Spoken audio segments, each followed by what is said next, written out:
예, 오늘은 성령 강림절 후 세 번째로 맞이하는 주일입니다. 이제 우리 다 함께 자리에서 일어나셔서 조용히 기도하심으로 성령 강림절 후 세 번째 주일 공동 예배를 하나님께 드리겠습니다.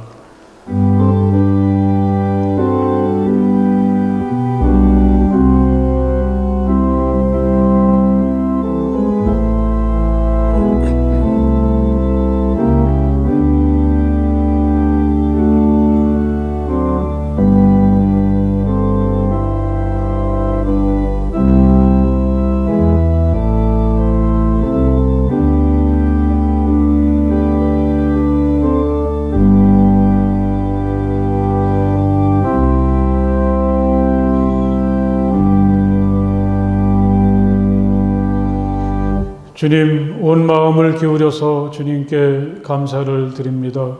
내가 주님의 성전을 바라보면서 경배하고 주님의 인자하심과 주님의 진실하심을 생각하면서 주님의 이름에 감사를 드립니다. 아멘.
이 시간 우리 다 함께 조용히 침묵하시며 기도하시겠습니다. 하나님, 제가 여기 있습니다. 저를 따뜻한 사랑으로 맞아주시고 제게 있는 모든 허물과 부끄러움을 용서해 주시며 제가 겪고 있는 아픔과 상처들을 하나님의 사랑으로 치유해 주시기 원합니다.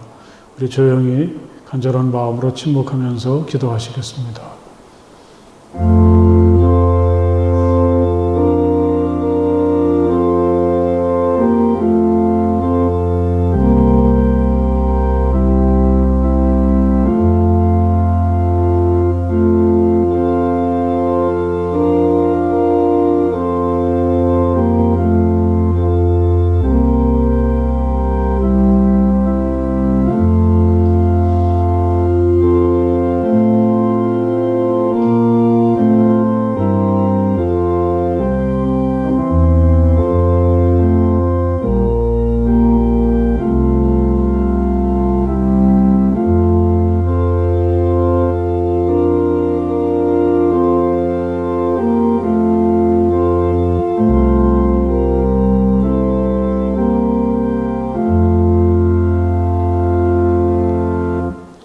오늘 하나님께서 우리들에게 들려주시는 따뜻한 사랑의 말씀이 있습니다.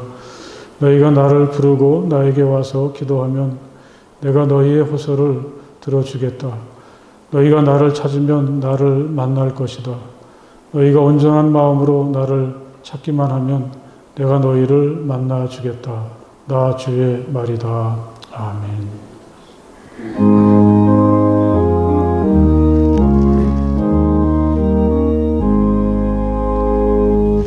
만복의 근원 하나님,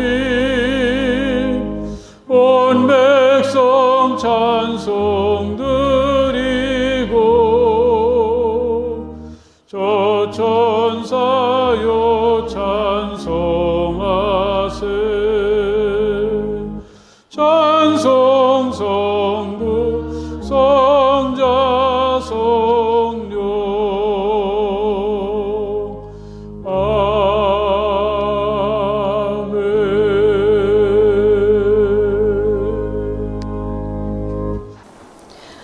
고맙고 감사하시며 우리의 소망과 위로가 되시는 주님, 마음을 다해 드리는 우리의 예배를 받아주시고 은혜와 평안을 주시옵소서. 하루하루 매일의 힘겨운 일상 속에서 하나님의 형상대로 지으심을 받은 우리들을 우리의 뜻대로 살아가게 마옵시고 오직 성령의 인도하심과 도우심으로 우리가 소망하는 모든 일들이 이루어지게 하옵소서. 언제 어느 곳에 있든지 우리의 마음을 지켜 주시옵소서. 예기치 못한 코로나 바이러스 사태로 인해 학업이나 생업, 기타 여러 우리들의 일상생활이 혼란스럽고 어수선하기만 합니다. 성령이여, 이 혼란스러운 상황에서도 믿음의 끈을 놓지 말게 하시오며 게으르지 않도록 성령 충만케 하시옵소서. 이 어려운 환난을 잘 이겨낼 수 있도록 인내심을 주시옵소서. 경제적으로 어려워진 가정, 건강으로 힘든 성도들도 있습니다. 주여 공급하시고 보살펴 주시옵소서. 교회에 여러 기관들이 있습니다. 지혜를 모았던 여러 계획들을 실행조차 할 수 없습니다. 주여 하루빨리 코로나가 종식되어서 각 기관들이 활발히 역할을 다해 주님께 영광을 돌릴 수 있게 도와주시옵소서. 혼란스러운 세계 정세, 무모한 북한의 행태로 나라의 안팎은 한 치 앞도 예측하기 어려운 상황입니다. 주님께서 지켜주시고 선조들의 피와 땀으로 여기까지 온 우리나라입니다. 주여 이 혼란을 잘 극복할 수 있도록 위정자와 국민 모두 지혜를 모으게 하옵소서. 우리들의 아이들이 온전한 나라와 가정에서 꿈을 펼칠 수 있도록 도와주시옵소서. 예배를 주관하시는 목사님, 항상 성령 충만하시고 건강과 위로를 주시옵소서. 오늘의 예배가 기쁨의 예배가 되게 하시옵고 삶의 지혜를 얻는 시간이 되게 하시옵소서. 예수님의 이름으로 기도합니다. 아멘.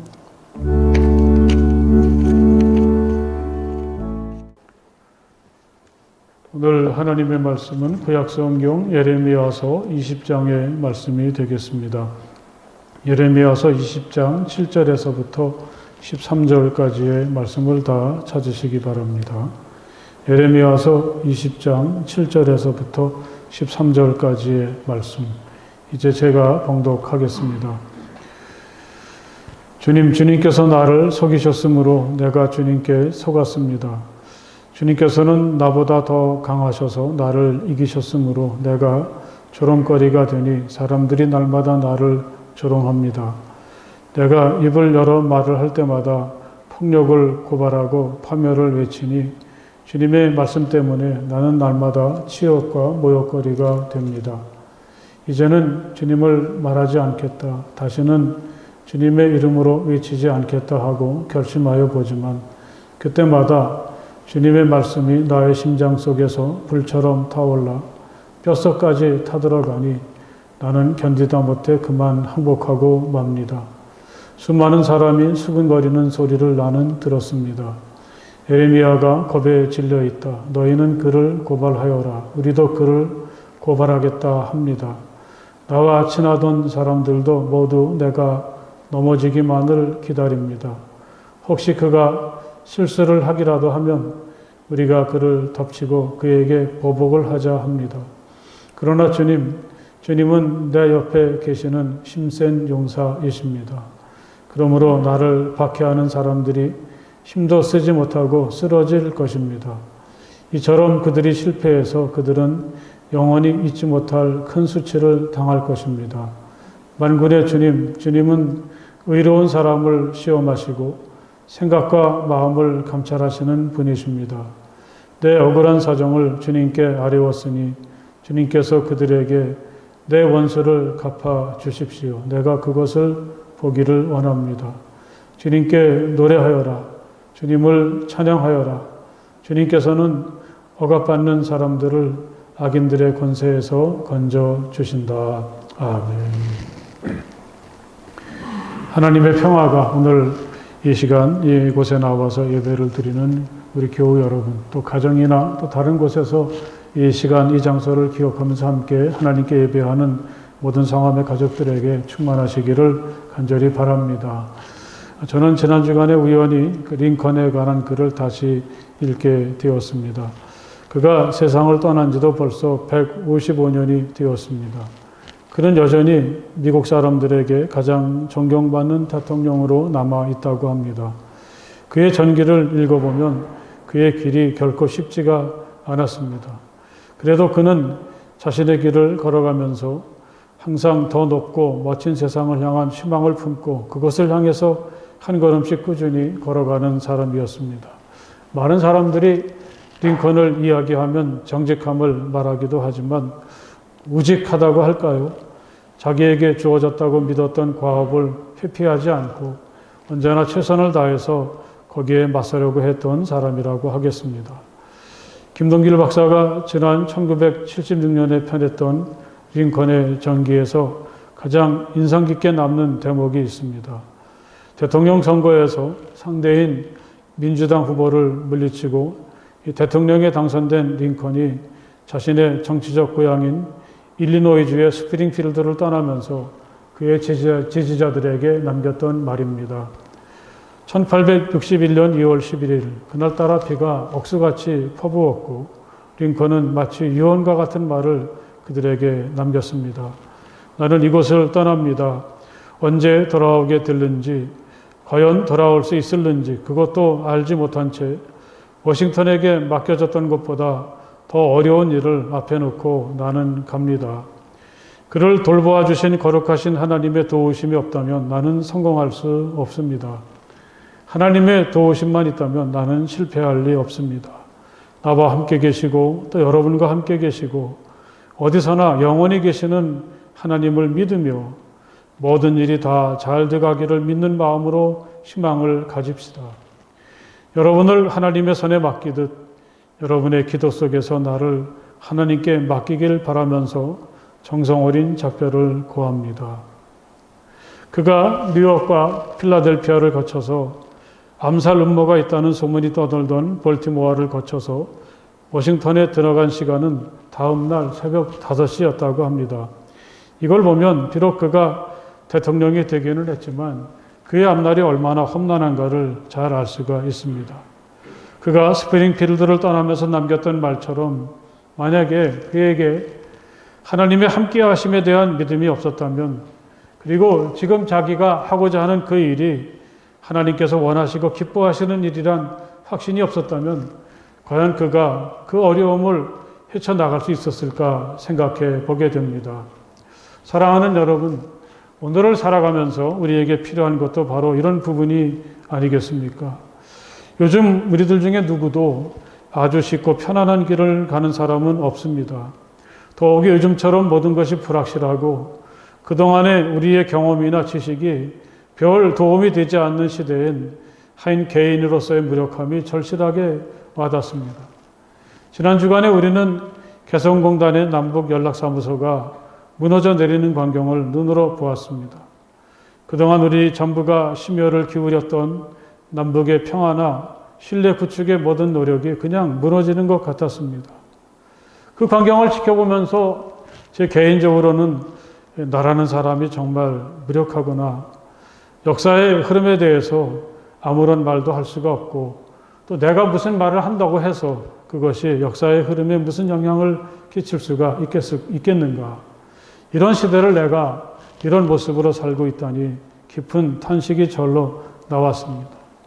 그 건물이 일순간에 무너져 내릴 때 너무 마음이 아팠고 마치 저 자신이 무너져 내리는 것 같은 아픔이 있었습니다. 사랑하는 여러분, 이런 면에서 오늘 하나님의 사람 예레미야가 우리가 읽은 것처럼 자신의 신세를 한탄하고 하나님께 완전히 속았다고 말하는 아주 솔직하고 부끄러운 모습은 오히려 우리에겐 이토록 무기력해진 우리가 어떻게 다시 살 수 있을까, 어디서부터 다시 시작할 수 있을까를 생각하게 해주는 소중한 말씀이죠. 오늘을 잘 살기 위해서 우리에게 정말 필요한 것이 어떤 것인지 예레미야의 탄식을 통해서 여러분과 함께 생각을 해보려고 합니다. 그는 예루살렘에서 가까웠던 아나돗이라는 곳에서 제사장의 아들로 태어났습니다. 비교적 어린 나이에 하나님의 뜻을 전하는 예언자로 부르심을 받았습니다. 그는 요시야 임금으로부터 시드기야에 이르기까지 다섯 왕이 다스리는 시대를 살면서 하나님의 뜻을 전했습니다. 그의 시대는 유다가 그 힘을 잃어버리고 멸망해 가는 정말 불행한 시기였습니다.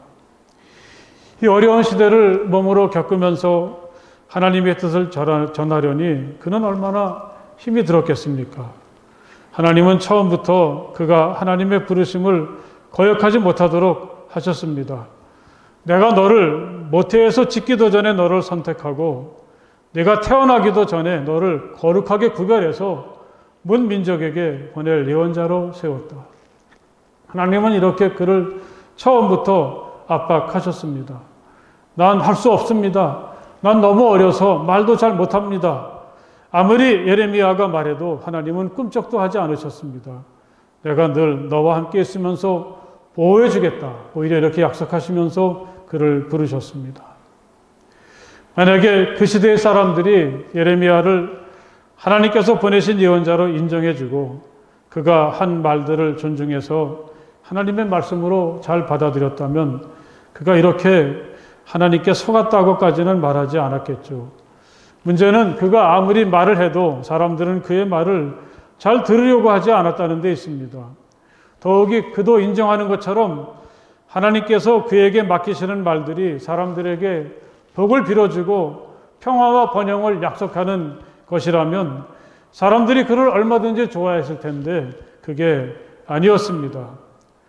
내가 입을 열어 말을 할 때마다 폭력을 고발하고 파멸을 외치니 주님의 말씀 때문에 나는 날마다 치욕과 모욕거리가 됩니다. 하나님께서 예레미야에게 맡기시는 일이라는 게 주로 힘 있는 사람, 가진 사람들의 폭력성이나 잘못된 행실을 비판하고 꾸짖는 일이었습니다. 그가 주로 전하는 말씀이라는 게 곧 다가올 하나님의 심판과 파멸을 선포하는 것이었으니 이런 일을 감당하는 예레미야의 마음이 얼마나 불편했을까요? 게다가 주변에서 그를 좋게 보는 사람은 하나도 없었습니다. 날이 갈수록 그의 주변의 사람들은 줄어들고 그는 외톨이가 되어갑니다. 그가 하도 이렇게 행동을 하니까 주변에서는 그에게 대해서 이렇게 고발하고 비난하죠. 이 사람은 마땅히 사형에 처해야 합니다. 그가 이런 말을 해서 아직도 이 도성에 남아있는 군인들의 사기와 온 백성의 사기를 떨어뜨리고 있습니다. 이 사람은 참으로 이 백성의 평안을 구하지 않고 오히려 재앙을 재촉하고 있습니다. 평안을 구하고 복을 빌어도 시원치 않은 위기의 상황에서 그는 백성들의 사기를 떨어뜨리고 멸망을 불러오는 사람으로 낙인이 찍혔고 그래서 그는 사람들의 미움을 사서 웅덩이에 가두어지게 되기도 합니다. 이런 불편함을 견디지 못했던 예레미야가 다짐하죠. 이제는 주님을 말하지 않겠다. 다시는 주님의 이름으로 외치지 않겠다. 난 다시는 이렇게 살지 않겠어. 더 이상은 나는 하나님께서 시키시는 대로 살 수가 없어. 그는 이렇게 다짐했습니다. 이런 걸 보면 이 에레미야는 어쩌면 우리의 갈등, 우리의 고민을 잘 대변해 주는 것 같습니다. 에레미야만 그렇겠습니까? 어떤 때 우리들도 속았다는 기분이 들 때가 혹시 여러분은 없으셨습니까? 부지런히 앞을 향해서 가다가 잠시 걸음을 멈추고 주변을 둘러보면 여기는 정말 내가 원했던 자리, 내가 기대하는 곳은 아닙니다. 내가 꿈꾸고 희망하던 자리, 나의 모습과 이 현실이 너무 먼 거리에 떨어져 있을 때 내가 혹시 속은 것은 아닐까? 우리는 그런 생각을 가끔씩 하게 됩니다. 그럴 때 우리들도 에레미야처럼 그렇게 결심하기도 하죠. 난 그만두겠어. 다 때려칠 거야. 일이 뜻대로 되지 않을 때 우리에겐 이런 마음이 들 때가 참 많습니다. 난 하나님께 속았습니다. 이렇게 절규하는 에레미야의 마음은 그런 의미에서 우리의 현실을 잘 대변해 준다고 생각을 합니다. 나는 때려칠래, 그만둘래. 그러면서도 우리는 차마 그런 행동을, 그런 결심을 행동으로 옮기지 못하고 스스로를 달래가면서 현실에 복귀하게 되는데 오늘 말씀을 미루어 짐작해 보면 에레미야는 진짜로 그렇게 한 것 같습니다. 그는 더 이상 하나님의 말씀에 귀를 기울이지도 않고 불의를 저지르며 살아가는 사람들을 보더라도 그냥 눈 감고 외면하고 지나칩니다. 아무리 하나님께서 그의 입에 말씀을 담아주셔도 입을 꾹 닫고 아무 말 하지 않고 버팁니다. 여러분, 그래서 이 에레미야가 어떻게 됐을까요? 정말 마음에 평화가 찾아오고 사람들은 그를 환대하고 예전에 친구들과 사이좋고 즐겁게 지내는 시절이 열리게 되었을까요? 안타깝게도 그에겐 그런 행복은 찾아오지 않았습니다. 그에겐 두 가지 뜻밖의 일이 벌어지게 됩니다. 자기가 이렇게 하면 사람들이 자기를 좋아하고 사람들과의 관계가 회복될 줄 알았는데 그렇지 않았습니다. 사람들은 여전히 그를 멀리하고 또 그를 무시합니다. 그가 지나가면 자기들끼리 수근거리며 하는 말이 있습니다. 에레미야가 겁에 질려 있다. 너희는 그를 고발하여라. 우리도 그를 고발하겠다. 이 사람들의 이런 반응은 정말 뜻밖입니다. 저는 그런 생각을 해보았습니다. 이렇게 고분고분해지고 다시 과거로 돌아온 이 침묵하는 에레미야를 조롱하는 사람들의 속마음은 어떤 것일까? 제 짐작이 좀 틀릴 수도 있겠는데 저는 그런 생각을 해보았습니다. 비록 그가 듣기 싫은 말을 하지만 내가 잘못하는 일을 덮지 않고 심하게 꾸짖고 야단치지만 그래서 그런 얘기를 들을 땐 기분이 나쁘고 저 에레미야라는 녀석의 입을 어떻게 다물까 그런 생각도 했었지만 그래도 우리 시대에 저런 사람이 있다는 게 얼마나 다행인가. 속으로는 그와 함께 살고 있다는 것을 감사하고 그를 소중히 여긴 것은 아닌지 한번 미루어 짐작을 해보았습니다. 에레미야 자신도 편하지 않았습니다. 이렇게 하나님의 부르심에 대해서 귀를 막고 눈 감고 입 다물고 있으면 이제 자기는 정말 편안할 거라고 생각을 했는데 그게 아닙니다. 오히려 더 괴로워졌습니다. 그때마다 주님의 말씀이 나의 심장 속에서 불처럼 타올라 뼛속까지 타들어가니 나는 견디다 못해 그만 항복하고 맙니다. 에레미야는 이제 어떻게 할 수 없는 괴로움에 깊이 빠져들었습니다. 사람들에게 욕을 먹어가면서 하나님의 사명을 감당하는 것, 그게 너무 힘들어서 입을 굳게 닫아버렸지만 그래도 그는 편안하지 않았습니다. 오히려 고통을 겪으면서 하나님의 말씀을 전하고 하나님의 일을 감당하는 게 나을 정도로 극심한 고통이 자기에게 찾아왔습니다. 여러분 한번 스스로를 돌아보십시오. 혹시 여러분들도 이렇게 에레미야가 겪었던 고통을 느껴보신 적이 있습니까?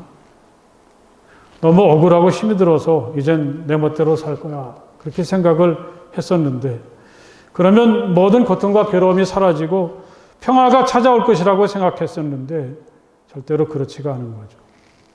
마치 열병에라도 걸린 것처럼 온몸이 아프고 무기력해집니다. 온몸이 불덩이처럼 뜨거워져서 견딜 수가 없었습니다. 우리들 중에 이런 에레미야의 고통을 공감하고 바로 그래, 그런 분들이 혹시 계신지 모르겠습니다. 어쩌면 이게 그리스도인들의 아픔이고 병이고 신비라고 하겠습니다. 더 높고 존귀한 삶을 향한 몸살이라고 해도 좋겠습니다. 하나님께서 사람을 만드실 때 우리들이 단순히 편하고 따스하고 배부른 것만을 생각하게 하지는 않으셨습니다. 인생이라는 게 참 묘하지 않습니까? 어떤 때는 고통스러운데 행복합니다. 배가 고픈데 배가 더 부른 것 같고 소용돌이에 휘말려 있기 때문에 평화를 느끼는 그런 순간이 혹시 여러분들에겐 없었습니까? 로마의 영웅 시저에게 이런 유명한 일화가 있습니다. 그가 자신의 성공을 위해서도 그렇고 로마 전체를 생각해서도 아주 중요한 전쟁을 앞에 두고 있었습니다. 그런 사정을 알았던 그와 처음부터 오랜 시간을 함께했던 한 군단의 병사들이 파업을 일으켰습니다. 월급을 올려주지 않으면 우린 그냥 집으로 돌아가겠다고 협박을 합니다. 내가 없으면 시저도 별 수 없어. 그런 생각을 그들은 한 것이죠. 시저가 어떻게 반응을 했을까요? 그 군단의 병사들을 다 모아놓은 다음에 한마디 툭 던집니다. 제대를 허락하노라. 그 말을 들었던 병사들은 하나같이 땅바닥에 주저앉아서 아이들처럼 엉엉 울었다고 합니다. 돈을 더 받지 않아도 좋으니까 우린 당신들과 싸우러 나가고 싶습니다. 허락해 주십시오. 현대 이탈리아 사람들에게 시저에 대해서 물어보면 쫄병이라도 좋으니까 그 밑에서 한번 싸우고 싶다. 그런 말을 하는 사람들이 참 많다고 합니다. 비록 가난하고 고생스럽지만 그들에겐 적어도 시저와 함께 그 밑에서 싸운다는 남다른 자부심이 있었고 그게 그들을 버티게 하는 힘이 되었다는 거죠. 사랑하는 여러분, 오늘 우리는 이 에레미야의 고민을 통해서 아주 복잡하고 미묘한 우리 자신의 내면을 바라볼 수가 있습니다. 우리들도 마찬가지 아닙니까?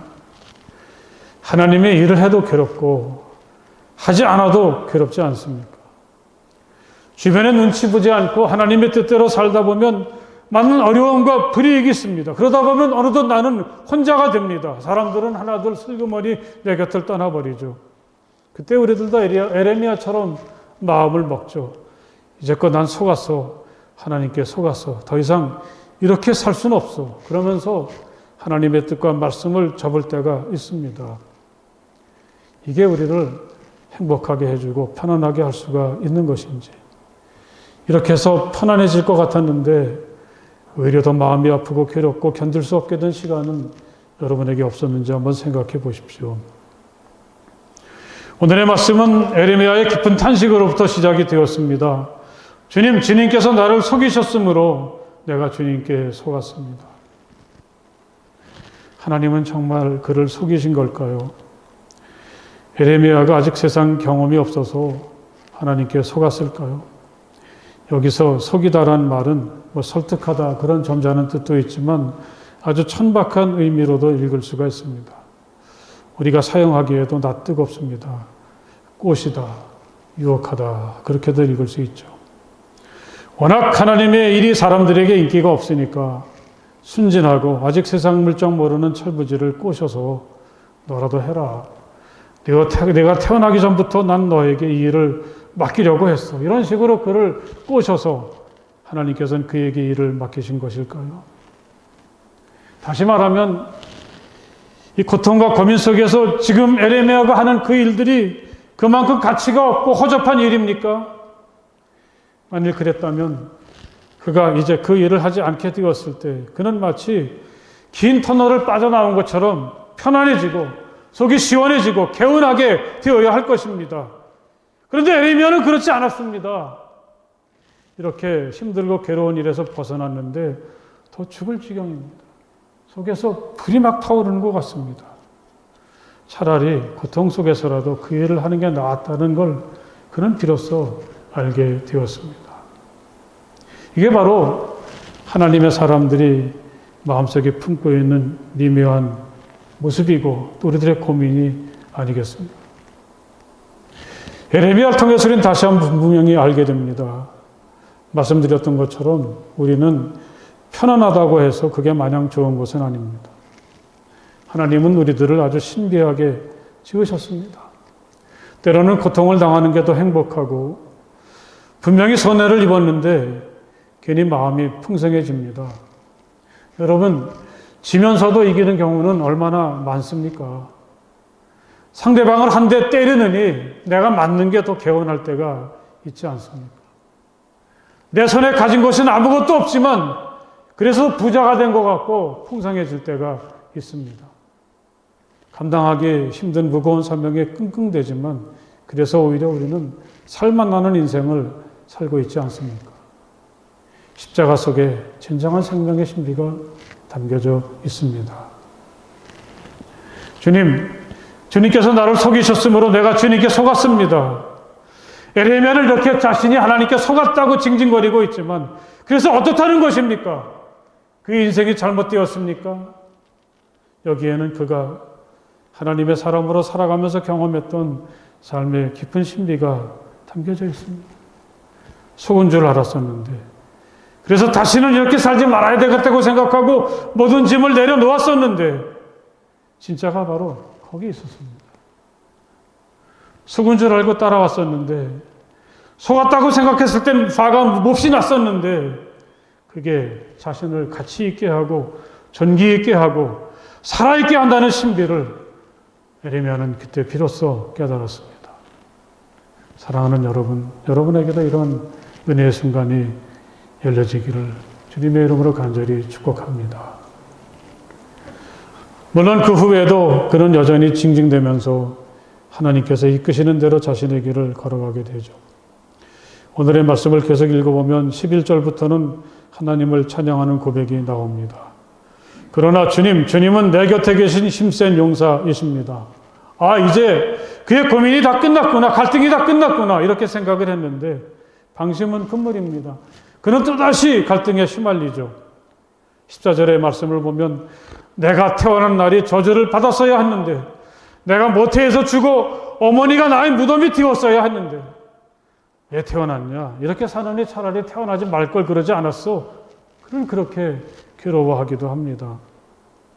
이래서 예레미야의 이야기는 우리에겐 진정한 위로가 되기도 하죠. 우리들도 그럴 때가 참 많죠. 항상 감사하면서 만족하면서 아무런 갈등도 없이 주님의 뒤를 따라가고 주님의 일을 하는 사람들이 얼마나 되겠습니까? 때로는 흔들리기도 하고 때로는 다 때려쳐야지 이렇게 생각을 했다가도 다시 마음을 고쳐먹는 게 예레미야고 오늘 살아가는 우리의 솔직한 모습이 아니겠습니까? 여러분, 만일 내가 흔들린다고 생각할 때 그건 내가 모자라서도 아니고 부족해서도 아니라는 걸 우리는 누구나 다 이렇게 흔들리면서 걸어가는 사람이라는 것을 마음속에 새기며 위로받으시기를 간절히 바랍니다. 때로는 우리를 위태하게 만드는 이 흔들림이 그래도 내가 지금 양심을 가지고 살아가고 있고 선한 의지가 아직 내 안에 살아있고 내가 지금도 바른 길을 걸어가려고 애를 쓰고 있다는 증거가 된다는 걸 예레미야는 오늘 우리에게 일깨워 주었습니다. 만일 예레미야와 우리들 사이에 공통점이 있다면 그것은 무엇일까요? 2600년이란 장고한 시간의 차이를 뛰어넘어서 나도 오늘의 예레미야로구나 하는 자의식을 우리가 느끼며 살게 된다면 그건 예레미야를 그때 부르신 하나님께서 오늘 나도 부르셨다는 사실입니다. 내가 너를 모태에서 짓기도 전에 너를 선택하고 내가 태어나기도 전에 너를 거룩하게 구별했다.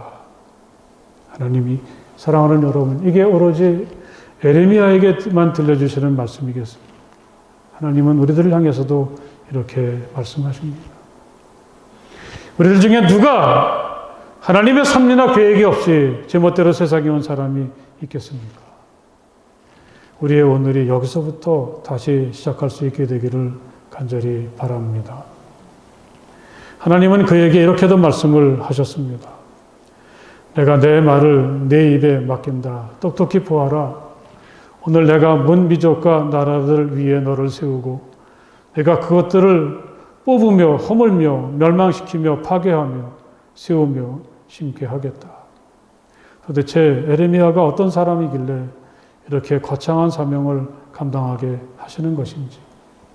간단히 말하면 그에게는 하나님께서 기뻐하시는 세상을 세워가는 사명을 하나님은 주셨습니다. 또한 이것이 바로 오늘 우리의 사명이라는 사실을 마음 깊이 새기시기를 간절히 바랍니다. 때로는 뽑아야 되기도 하고 허물어야 되기도 하고 멸망시키기도 하고 파괴해야 되기도 하지만 그것은 영원하고 가치 있는 것을 심고 세우기 위해서입니다. 이게 바로 오늘 우리가 세상에 살고 있는 이유가 되고 오늘 우리가 하나님께 부여받은 사명입니다. 잘못된 것을 허물고 진정한 것을 심고 세우는 일은 쉽지 않습니다. 그래서 가치 있고 소중하죠. 속았어. 난 하지 않겠어. 이렇게 마음먹었다가도 다시 돌아서게 되는 매력이 심고 세우는 그 일 속에 담겨져 있습니다. 그러니 사랑하는 여러분, 우리가 하는 일이, 우리가 하는 말이, 우리의 몸짓이 하나님의 사랑이 넘치는 세상을 다시 심고 세우는 그 일이 될 수 있기를, 그런 자부심을 가지고 오늘을 살아가는 오늘의 예레미야가 되기를 주님의 이름으로 간절히 축복을 드립니다. 할렐루야. 우리 함께 기도하시겠습니다. 오늘 우리들이 예레미야를 통해서 참 많은 위로를 받게 되기도 하고 또 용기를 얻게 하기도 하시니 정말 감사합니다. 비록 힘들고 어렵지만 하나님의 사랑을 가슴에 품고 하나님의 뜻대로 사는 일이야말로 우리들을 멋지게 하고 존귀하게 하고 가치 있게 한다는 사실을 깨닫게 도와주시니 정말 감사합니다. 예레미야를 하나님께서 부르신 것처럼 우리들을 불러주셔서 잘못된 것들을 허물어뜨리고 하나님의 사랑이 넘치는 새 나라를 세우기 위해서 그 귀한 사명을 주셨는데 우리가 어디서 무엇을 하든지 하나님의 부르심을 마음 깊이 새기고 하나님의 거룩한 목적을 가슴에 품고 그 일을 위해서 살아가는 우리 모두가 되게 하여 주시옵소서. 예레미야가 낙심하고 흔들릴 때마다 붙잡아 주셨던 주님의 은혜를 저희들에게 내려 주시어서 이 힘든 길을 걸어갈 때 믿음과 소망과 사랑을 품고 힘차게 나아가는 우리 모두가 되게 하여 주시옵소서. 예수님 이름으로 간절히 기도드렸사옵나이다. 아멘. 네, 오늘 이렇게 이 교회에 나와서 또는 가정에서 하나님을 예배하는 우리 모두에게 하나님의 은혜와 축복이 충만하시기를 간절히 바랍니다. 우리 서로 눈을 좀 마주치시면서 사랑하고 축복합니다. 인사를 같이 좀 나누셨으면 좋겠습니다. 광고 말씀 몇 가지 드리겠습니다. 지난 주간부터 우리 각 숙별로 서로 온라인을 통해서 공간복음서를 읽는 모임을 하고 있는데 정말 이 말씀을 드려보면 열심히 또 혼자가 아니고 같이 하는구나 그런 기쁨을 누리면서 아주 귀한 시간을 가지고 계시다는 말씀을 들었습니다. 여러분 함께 매일같이 말씀을 한 장씩 읽는 이 귀한 모임에 함께 기쁨으로 참여해 주시고 또 그런 일을 통해서 우리 성도들의 따뜻한 사랑의 교제도 나누는 즐거움이 있기를 간절히 바랍니다. 이 맥주감사절은 7월 첫 주일에 지키도록 하겠습니다. 여러 가지 힘들고 어려운 상황에 우리가 있지만 또 하나님께 감사하면서 다시 힘을 얻고 이 감사절이 우리의 삶이 다시 시작하고 새로운 출발의 축복의 날이 될 수 있기를 바라는 마음을 가지고 잘 기도하시고 준비하시고 이 절기의 기쁨으로 참여해 주실 것을 부탁을 드리겠습니다.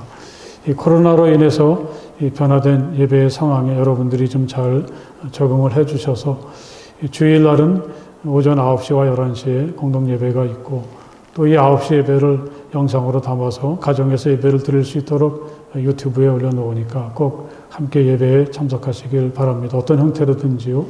또 수요일 저녁과 새벽 기도에도 계속 모이게 되고 우리 청년부는 주일 낮에 청년부실에서 12시 10분에 모임을 가지게 됩니다.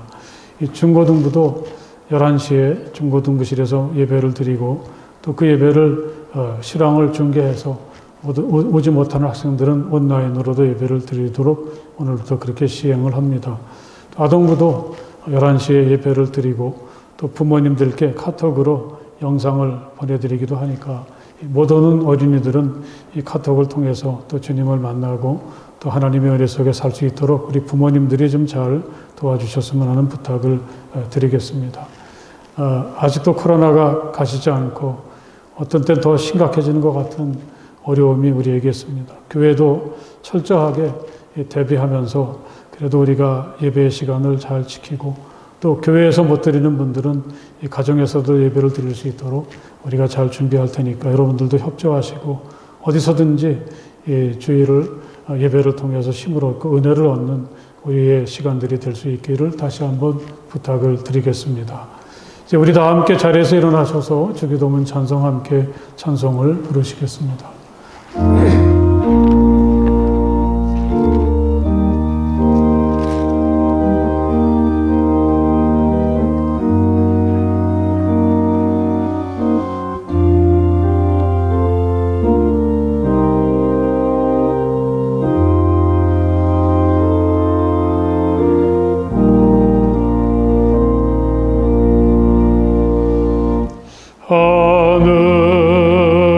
하늘에 계신 아버지 이름 거룩하사 주님 나라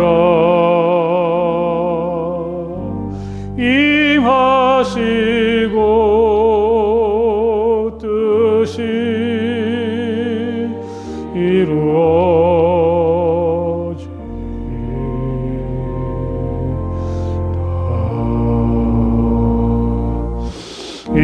일용할 양식 주시고 우리들의 큰 죄 다 용서하옵시고 또 시험에 들게 마시고 악에서 구원하소서. 대개 주의 나라 주의 권세 주의 영광 영원히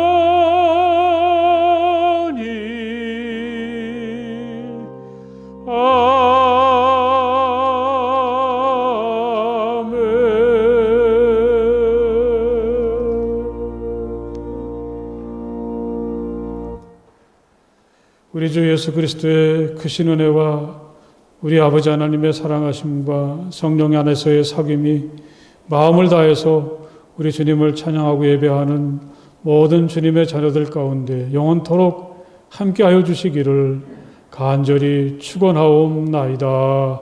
아멘.